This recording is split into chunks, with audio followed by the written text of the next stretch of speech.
We'll go live. Hello and welcome to another Practicalli Clojure with me, John Stevenson. Thank you very much for joining me. This week we are going to look at the reduce function and writing our own reducer.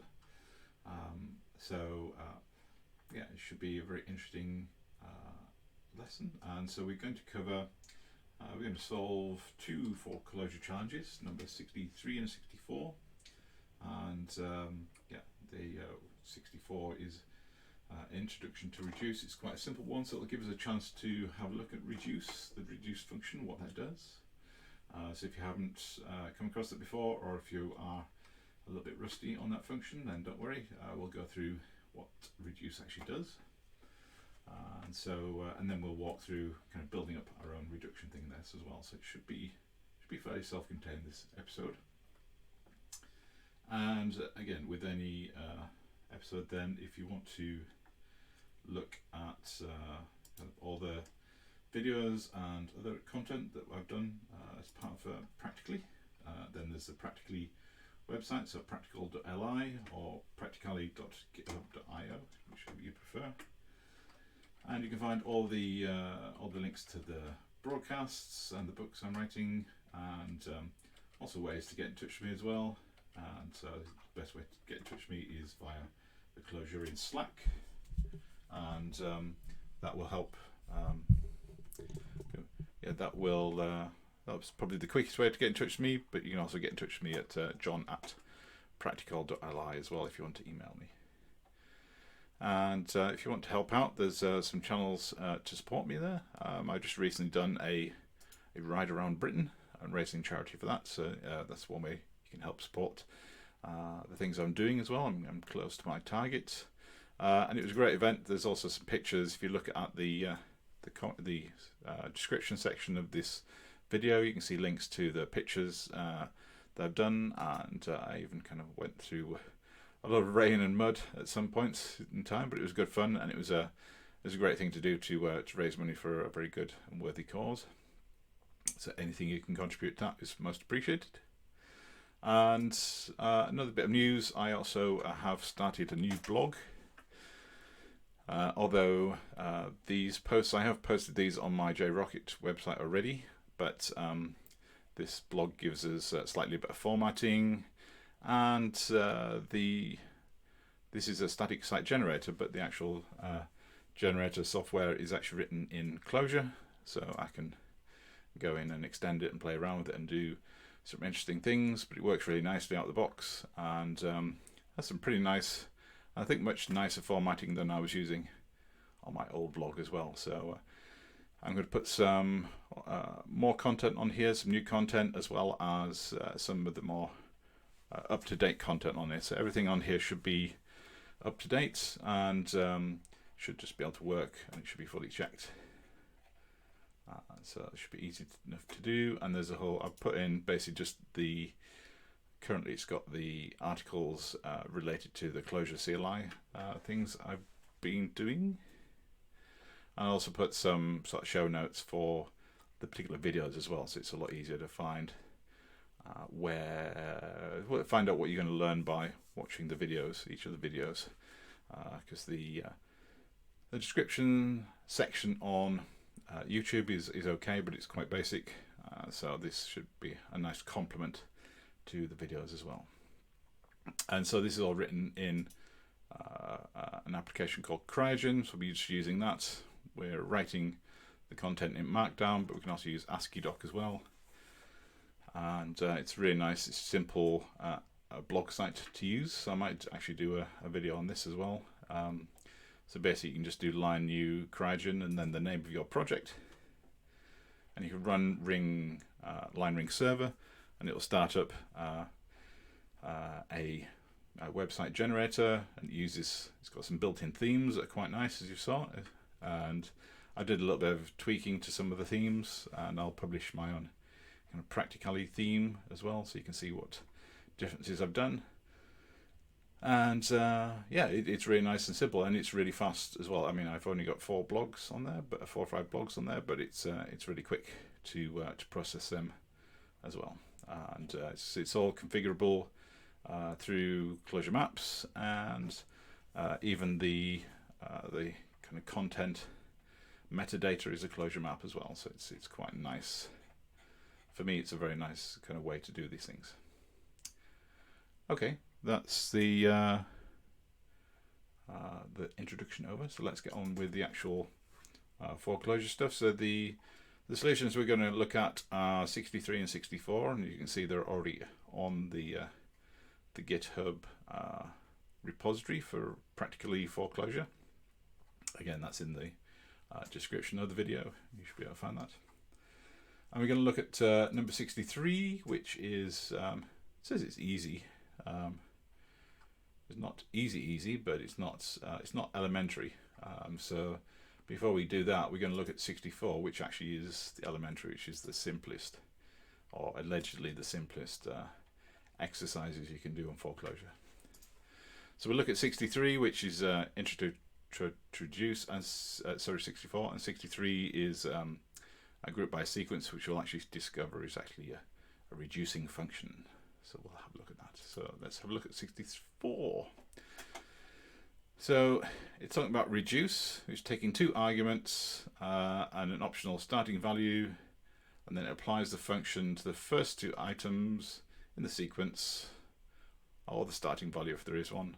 And then in the next iteration, it calls a function which should be called on the previous value, return value, and the next value as well.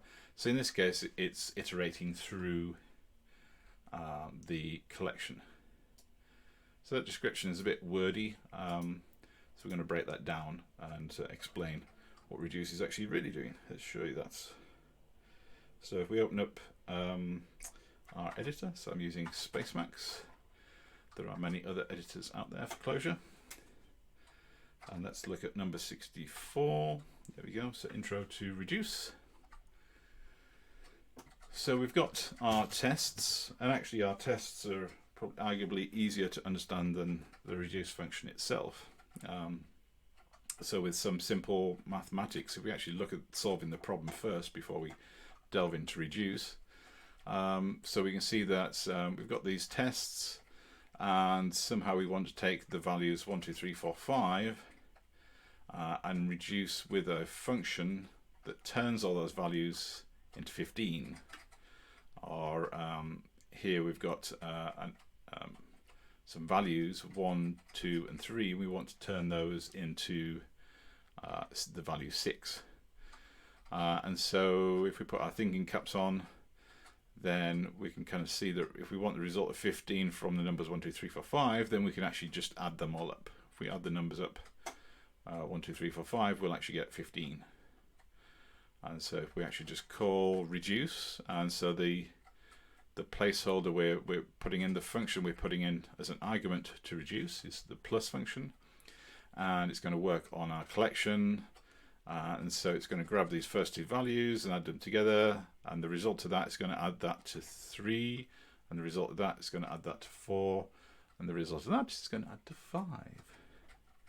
So we can see that in action. If we if I actually switch my REPL on, you can see that in action. Oops, I knew there's something I forgot. Never start programming without your REPL. Makes things so much easier. So that's just starting up. I've just updated to CIDR 0.23, so the very latest CIDR, which is even better than before, and well worth upgrading. Okay, let's try that again. So we see, boom, and we see that's true. Okay, let's break that down a little bit more. Let's just look at the reduce itself. So we're going to reduce using the plus function, and we're going to work over this collection.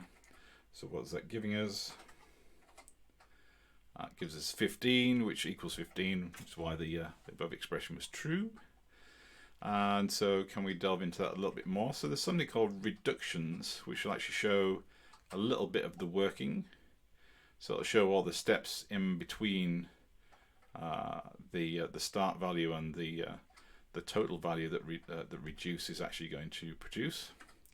So if we look at that, we can see that first of all we get 1, because we like adding 1, and then we add 1 with 2 and we get 3, and we add 3 then with 3 we get 6, we add 6 then to 4 and we get 10, and we add 10 to 5 and we get 15. So we can see that these are the intermediate steps when we're doing a reduce, and we can kind of see like that the reduce plus of 1, 2, 3, 4, 5 kind of translates pretty much into we want to add the result of adding the first 2 values with the third value, and then the result of that we add that to the 4th value, and the result of that we add that to the 5th value. So it's kind of building up this nested expression. Whereas if we did something like apply, it's a bit different. If we're going to use apply, and we use plus as well, and we do 1, 2, 3, 4, 5.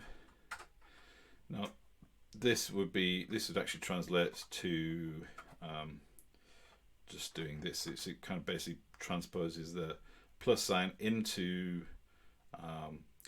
the values, so we get 1, 2, 3, 4, 5. So it's kind of a different approach, even though we're getting the same result. It's kind of, there's a slight difference in the way that these 2 functions actually work together. But a lot of the time you can use one or the other. I think often people are using reduce because it's you're thinking that you want to take a collection or a sequence of numbers, and you want to reduce that down to a single number, a single value.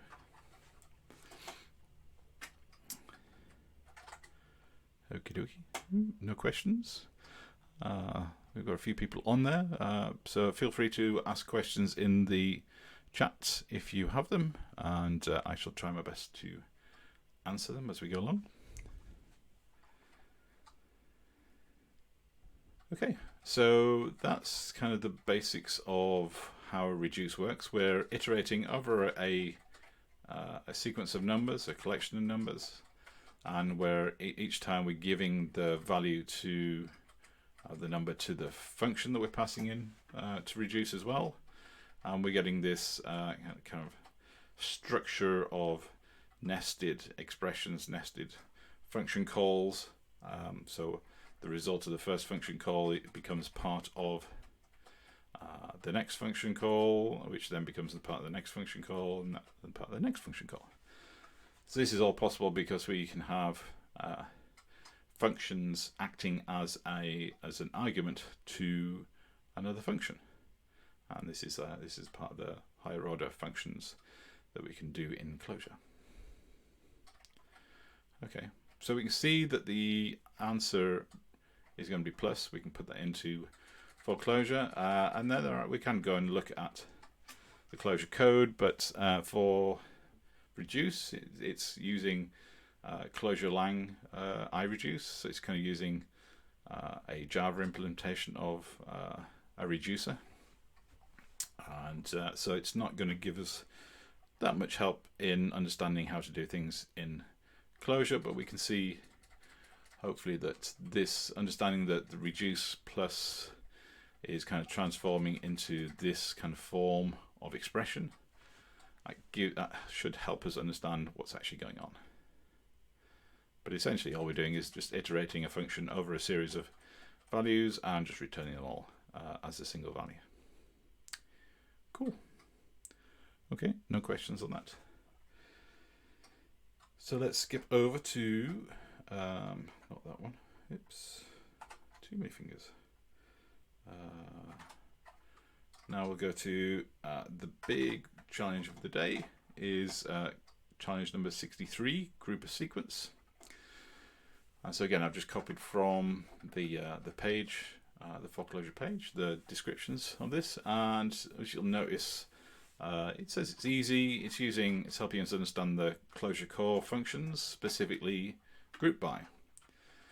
And we're learning group by because it's telling us we can't actually use it, so we need to go and understand how it actually works. And so the challenge it's saying it's like we're given a function and a sequence, and then we need to write a function that's going to return a map, hash map, like a dictionary in other languages, and a map has got keys and values, and so the keys that we're actually going to generate, those should be the result of applying f to the item. So we get the key by applying the function to the values, and some of the values are going to generate one key, and some of the values are going to generate a different key.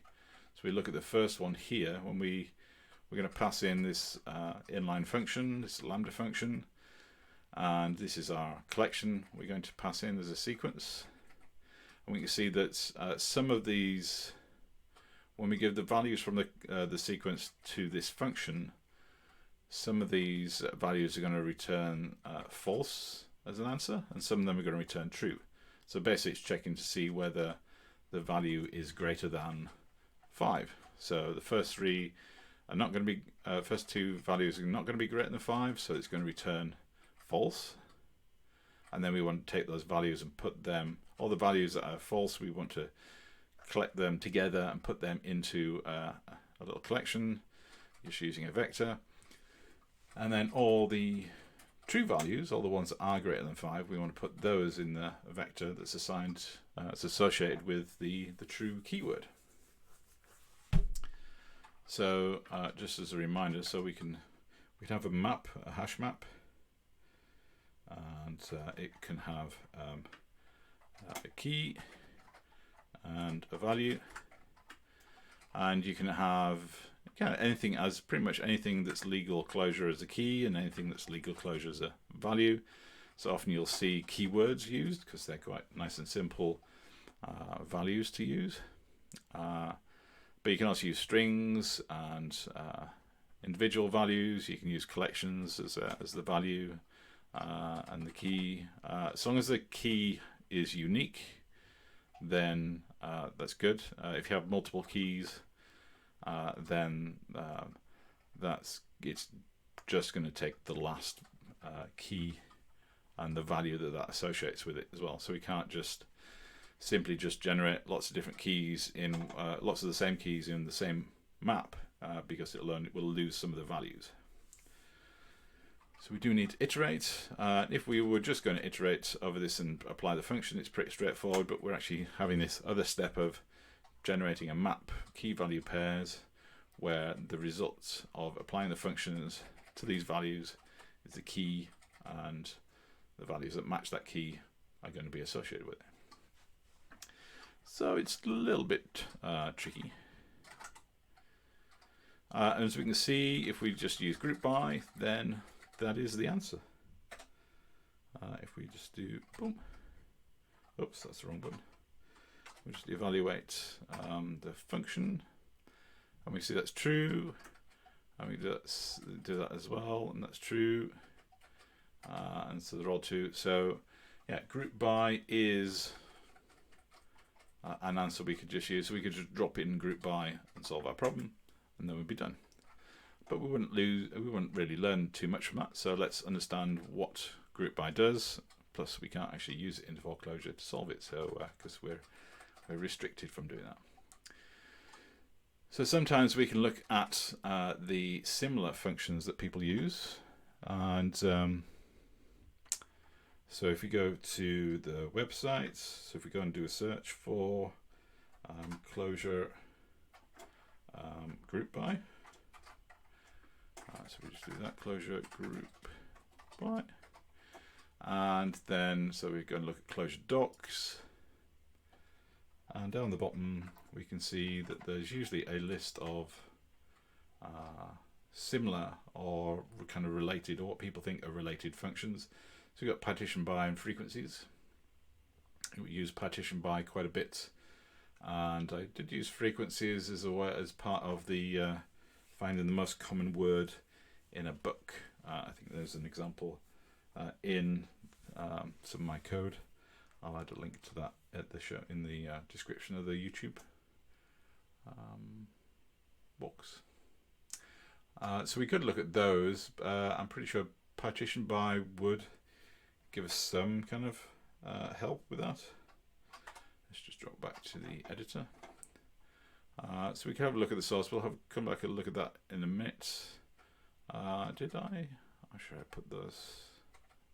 Where did I put them? Oh, there we go. Yeah, I knew they were here somewhere. There we go.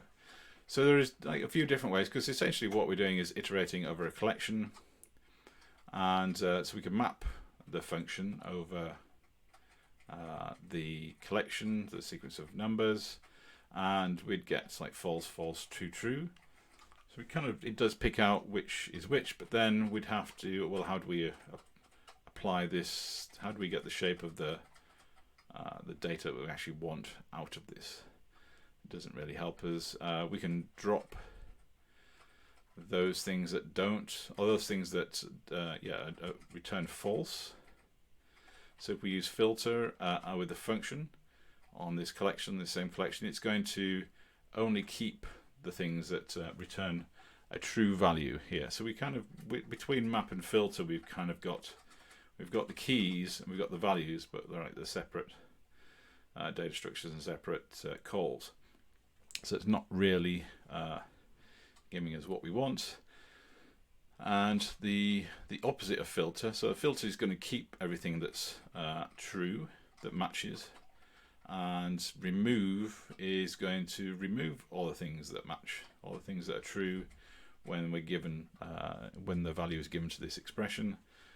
It's going to remove, so it's going to give, when it gives 1 and 3 to this remove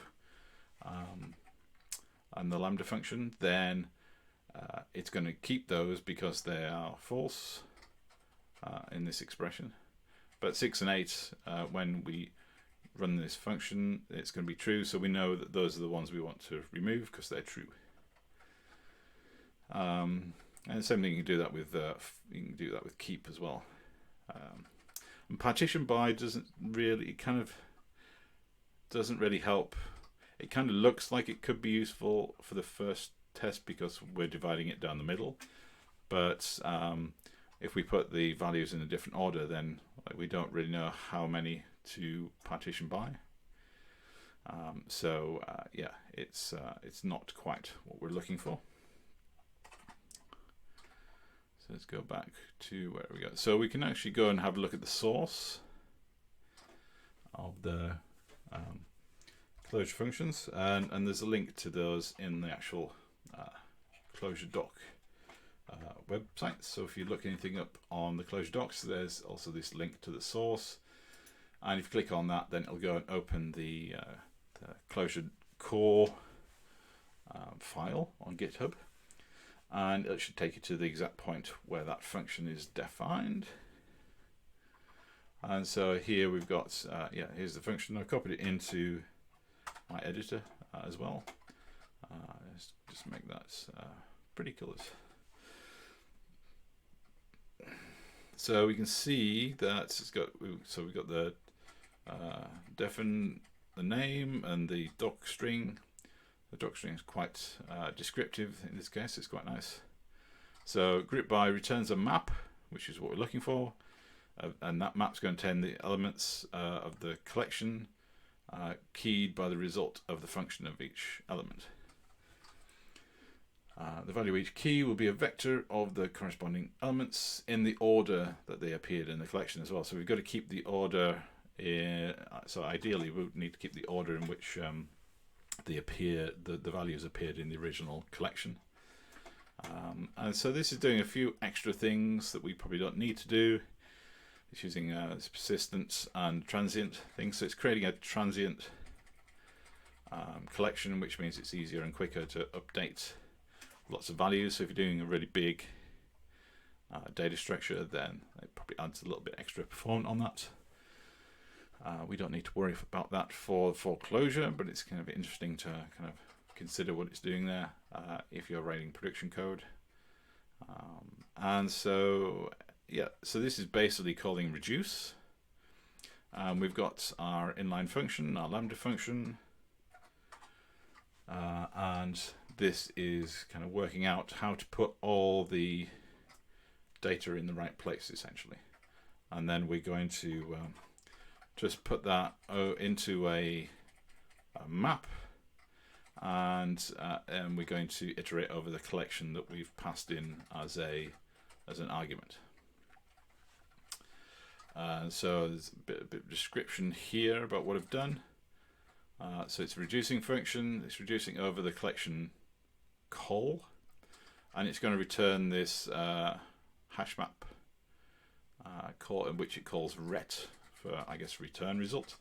So this ret value here is this transient hash map that it's pulling in as an argument to this collection.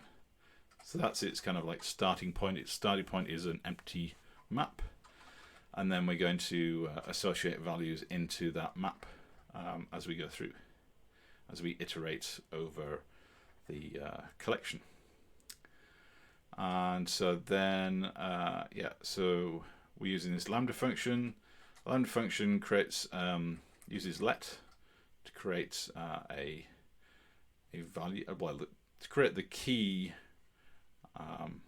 that we want. So the keys is calling the function with a value.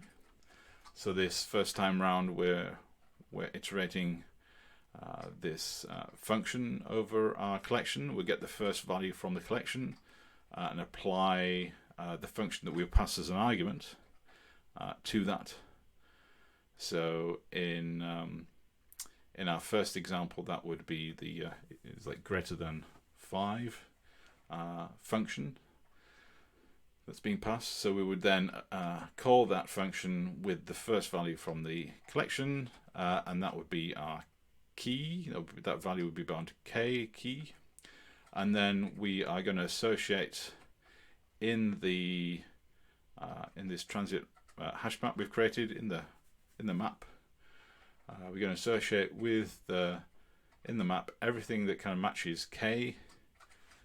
So we will look up the keyword k in the hash map, and then we're going to conjoin that with, we're going to get everything from k, and then we're going to add basically going to add the current value that we've got from the collection as an argument, the current value we got from call. We're going to add that into the map. And if we don't find, so the first time we go through, the first time we call get, so we're basically calling a get on the hash map to get k. But the first time we do that, there's no values. There's no, we haven't added anything to this map yet. It's still, this map is still empty, because we're passing this this empty map into this function as ret, and when we go and get from ret, so we can get from it because there's a map there, but there's no key that is the value of k, and the value of k is applying f to the first value from that collection. But that there's nothing in the map the first time we call it, so it's going to return a default value, and that default value in this case is going to be a vector, and we're using a vector here because that's the shape of the data that we've been asked to return. So we've been asked to return a map that's got a key and all the values that are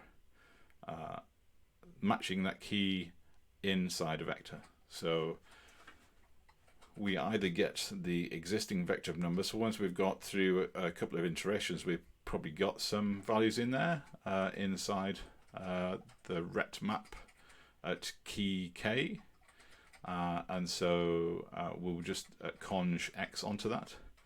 But if the first time around we wouldn't have anything, so by default when we look at the get function, and you look at that down the bottom of the page, you can see that the get function is going to take a map and a key, and there's also like an optional like not found value you can add as well. So if you don't find, when you try and get a key from a map and you don't get anything there because the key is not existing, then you can return a default value. In this case, we're returning the empty vector, and then we're just adding the current value to that. So the first value of the collection, which would be in the first test, that would be 1. We would add that to the empty vector, and that would be associated with the particular key, which would be false in our map ret. Hopefully that made sense. Feel free to let me know if it didn't. So we can actually take this function. It's not too complicated. I mean, we've got a reduce that's calling a function on an argument or 2 arguments, our map and collection. And so, and the function itself is simply just taking 2 arguments, and it's going to create a local binding here, and then it's going to associate with a map at the key k, and then it's just going to join on the current value either to the existing values, or if there aren't any existing values for that key, it's going to create an empty vector and then add the current value to it. So we can just kind of just use that. This will solve our 4Clojure challenge for us. Let's just switch back to the website and let's go and have a look. So we just go back to here. Oh, there's another example, another way of solving it. We'll come back to that in a minute. But let's just have a look at this. Let's just make sure it does work. It should work, because this is essentially what how group by is implemented. Yeah, it's working. And the only difference is ours doesn't have the persistence and transient map. But for our situation, we don't need to use that. But yeah, we can go. So we've implemented group by pretty easily, just by copying the source code, and it's a fairly simple. If you've done any work maps, it's a fairly simple kind of associating in a map at a key a particular value. So if you've done any kind of work with Clojure maps, then you'll probably find this very easy to understand. If not, then yeah, it's worthwhile having a look at things like assoc and update. They're quite useful functions for working with maps. There's also merge as well. It's quite useful for working with hash maps in Clojure. But let's take a step back and see if we can kind of go down a little bit more and kind of implement this a little bit more from scratch, and see if there's a slightly different way of doing it. It kind of helps as well. So this is quite nice. This is good Clojure code, but there are some other ways, because we've got a simpler case and we're not trying to create a library. Then there's probably other approaches we can take. There's quite a few different solutions that are out there as well. So we think about like starting from scratch again. So what we're looking to do is create a map for each of the values, where the key for the value is the result of calling the function on that value. And we can use let to get a local binding, which is the result of calling the function on the argument. So this we've got. So we can create a new key by calling the function that was passed as an argument to a value that was passed as an argument, and that will give us a key. So if it's if the function is greater than 5 and the value is 1, then that new key is going to be equal to false. And then we can create a hash map of the new key and the value. So if we were just doing one value, then that's all we'd need to do. So if we weren't passing a collection, we were just passing a single value, that would take that value and the function, and it would create a map using the hash map function. And so the hash map function just takes key value pairs. So this is the key that we want, and this is the value, so it's going to create a single key value pair. And job done. And so rather than using the hash map function, we can actually just be explicit and just put the key and the value into the curly brackets, and that's the same as calling hash map on them as well. And so we can call that with the arguments from the first test in 4Clojure. So let's see. What's we going to? Oh, what did I do?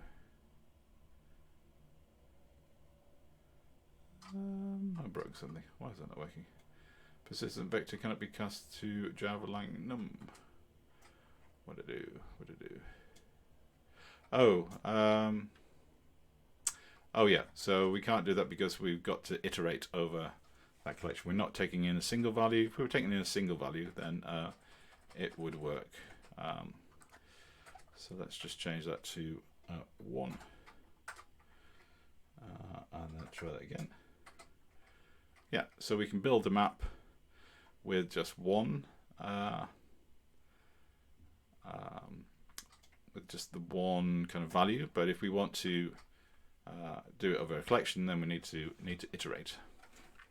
Which is again, that's why I was looking at the map and filter, remove and keep, and some of the other similar functions that kind of work, kind of like the family of functions that iterate over them, over collections. But nothing seems to really help. I mean, what we can do is we can kind of break it apart into pieces, so we can get the correct results by filtering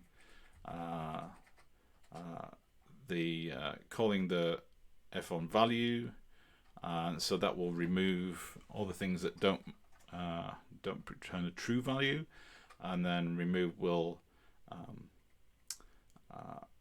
get rid of all the values that return a true value as well. And so we can then do our hash map, and we can kind of get the results. So it's we got incorrect results, which is going to be we're just going to hard code false in front of that, because we know what the result of calling that function is. We know the result of calling that is going to be false, and we know the result is going to be true. So we can actually kind of hard code the result there, and then call it on the first function, and that will work for the first test. But obviously it's not going to work for the other ones because they've all got different functions there. But this is kind of like the real kind of basics of what we're doing. We're kind of looking to take some values and then associate that with a particular key. So we got the results that we've filtered out, and the results that we've removed, and we've associated them with the keys. And so we can hack. It's a very hacky kind of, well, it's a very hard-coded solution that way. But obviously it's not going to work for all the other tests. So I think about other ideas, what we could do. So we could partition by identity, but again, that still doesn't give us the keys. But we could actually use list comprehension, the for function. And this is quite good for processing a sequence of values. So we can go through, you can iterate through a collection, and for each value we're going to do something, and therefore we can kind of, we can be quite free in what we actually want to do each time. And then once we've iterated through all those, then the for brings everything back together and returns the results of each of the iterations in one structure. So here we've got a function, and it's taking a function as an argument, so that's going to take our less than or greater than 5 function, and we're also going to take our collection. These are numbers 1 to 5, or 1 to 8, sorry, and then for each value that's in our collection, we're going to basically create a map, and that map is going to contain a key, and the key is decided by applying the function to the value. So that's what we've been doing before. That's what we've been doing all along. We're applying the function to the value to see what the key is going to be, and then the value is just going to be the current value we're working on placed inside a vector, because the vector is the shape of the data structure that we need to return as the value part of the map, the hash map. And so that does the basics, that does the basic kind of iteration and gives us the shape of that. And so if we have a look at what we've actually got from that, if we evaluate this,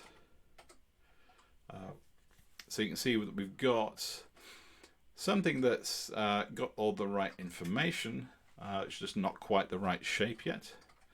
So we've got false, because applying greater than 5 to the value 1 is going to return false. Same for 3, and so each of these individual maps are correct, but we want to return them all as a single map and fold all of the things that are true into one vector and all the things that are false into another vector.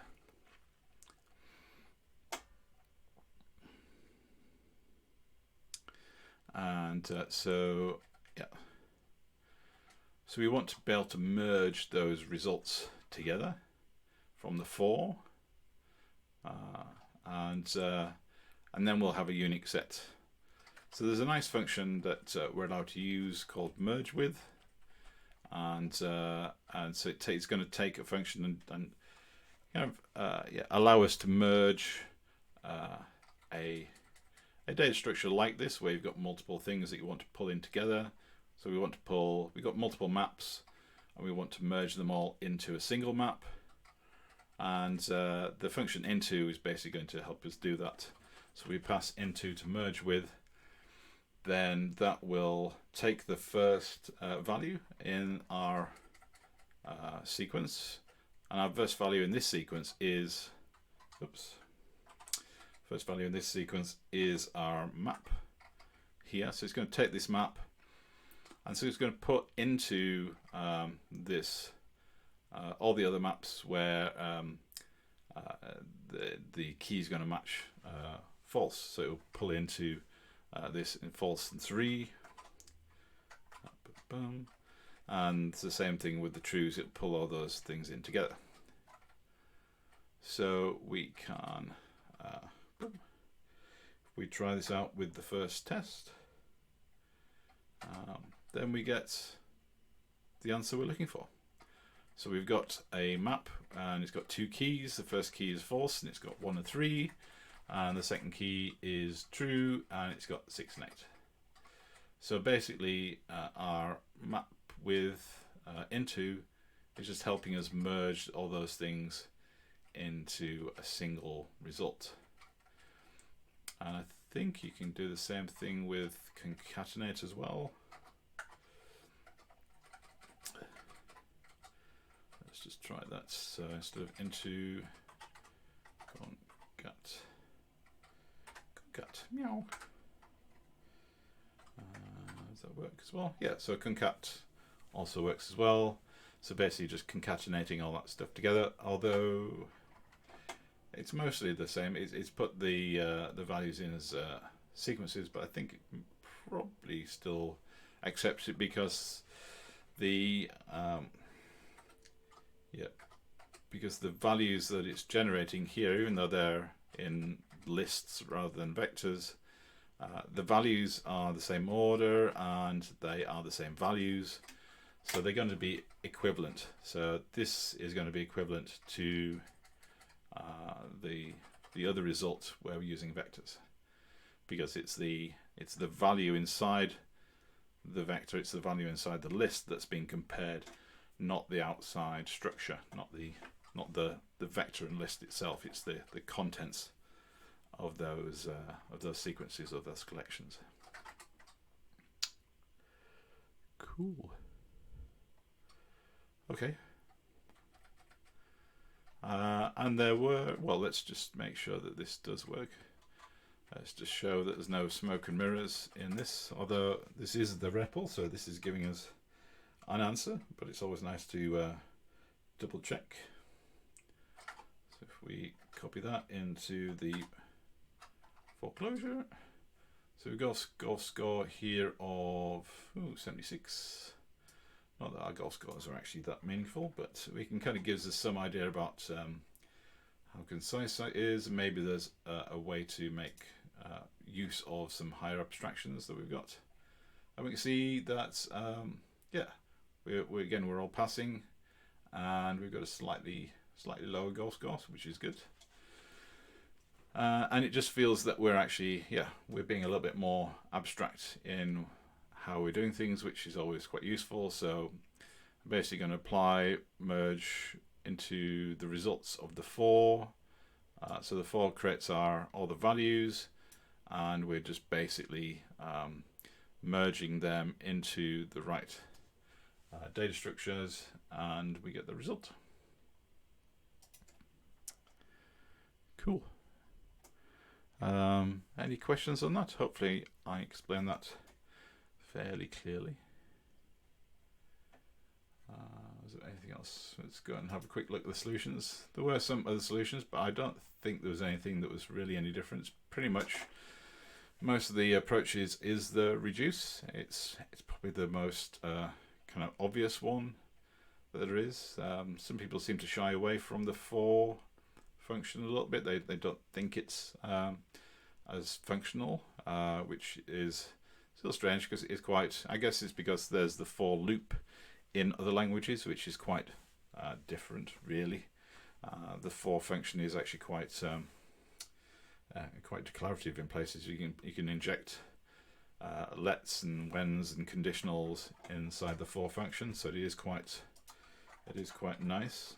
If we do Clojure 4, not for the brave and the true, there we go.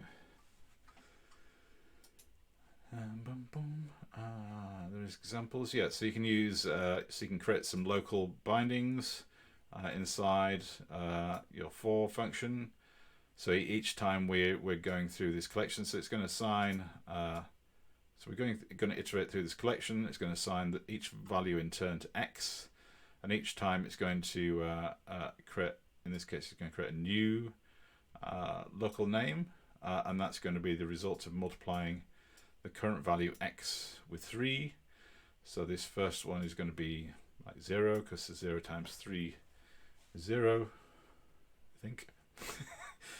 It's late. And there's going to be 1. Oh yes, yes. And then 1 times 3 is 1, and 2 times 3 is 6, and so on and so on. So each of those values are going to be created. And we're basically going to return them when the y value is even. So the 1 times 3 returns 3, which is odd value, so it doesn't return that, it drops that one, but it returns 0 and 6 and 12. So you can use things, you can use lets and whens inside the 4 function to actually make, and this is just like calling a let.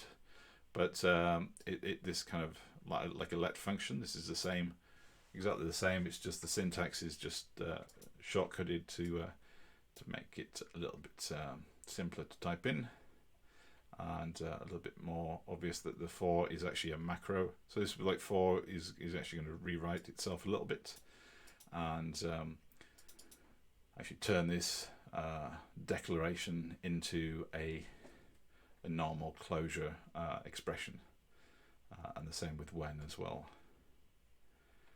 But yeah, you can kind of do some nice things. You can do multiple kind of modifications on things as well. So here we're just putting in extra values into here by just generating the random int. We're putting extra values in here as well as pollutants and so on. And so you can get quite intricate. You can create some quite intricate sequences with the 4, and obviously you can have multiple. You can work across multiple collections as well by having like multiple things working in parallel as well. So you can work on quite complex values as well. Yeah, so here we got x, range of x and range of y, and so we can create here like a nice little matrix of numbers. That's very easy to do. And here, yeah, we're just adding a conditional on here. So like, yeah, we're just getting rid of those values where they're kind of not equal, where x and y are not equal. And so you could use this, for an example, I've used this to generate combination sequences. So you've got a little combination lock that's got like a little tumbler from 0 to 9, and you can create a little you can generate all of the combinations, but you can just generate all the ones that are unique with each other, all the combinations that are unique as well. So you can be quite flexible in what you can actually generate with the for function. Anything else interesting in there? I think. Oh yeah. And so here we're just generating an x and y, so putting conditions on each of the bindings as well, and so here we're kind of making a nice like, is it prime numbers, multiple matrix. But yeah, we can quite fancy in what we're actually generating there as well. I wonder if yeah, I think if you're solving some of the advent of closure ones, some of these might be quite useful to do as well. Cool.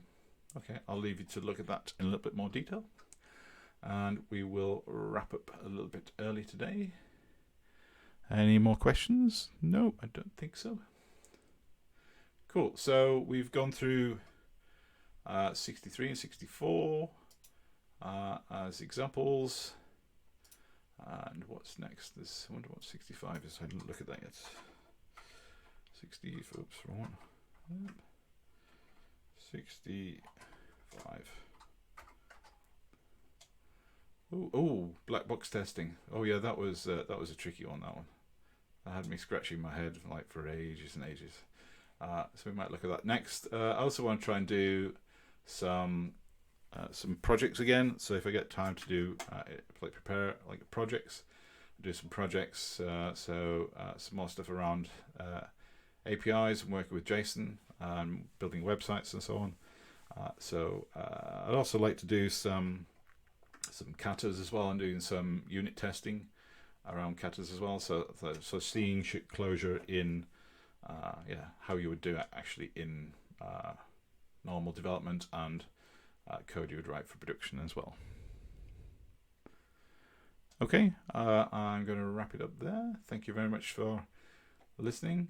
If there are any more articles and blogs you want to see, feel free to let me know. And if you want to see any more videos or anything that any kind of topics you'd like me to cover, then feel free to get in touch. And again, feel free to get in touch via the Clojure in Slack. You can go here and create an account if you haven't done so already, or you can contact me on john@practical.li and ask me questions that way if you don't want to use a public forum. And with that, I will say goodbye, and thank you very much for listening, and see you next time. Thank you. Bye.